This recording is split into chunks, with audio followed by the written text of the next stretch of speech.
Hi, my name is Chelsea, and this is my story. When I was 16 years old, I had my first anxiety attack.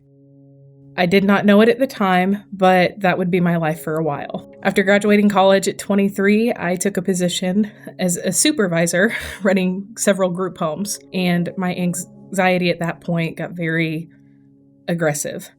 I was having daily anxiety attacks. I spoke to my doctor and we decided we were going to try some medicine to get this under control. I tried several different courses of medication until I finally found one that brought me to some sort of stability. In October of 2019, I made the decision to quit my job in faith without a plan.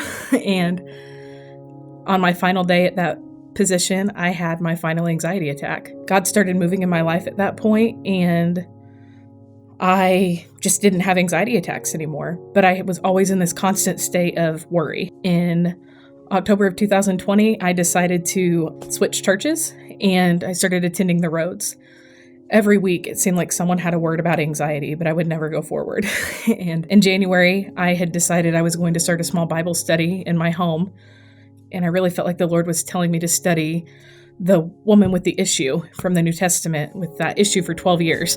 And I began studying this in depth, and my Bible study just never took off. And then in March of this year, I was sitting in church one day, and our service host got up and started talking about this woman who had this issue for 12 years. And then something reminded me, it's been 12 years since I had my first anxiety attack. So I just ignored that, and I tried to make it through the service with ignoring this word that was just given. And then at the very end of service, there was a prophetic word of wind was blowing over someone with anxiety.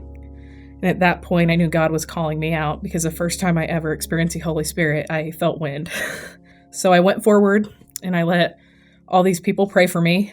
And by 2 to 3 weeks later, I was done taking anxiety pills, and I've not had one since. If you're struggling with anxiety or depression or fear or whatever it might be, I would just encourage you to not be afraid to go forward and let people pray for you, because sometimes we have to go to Jesus and be willing and surrender, and then we can get our healing.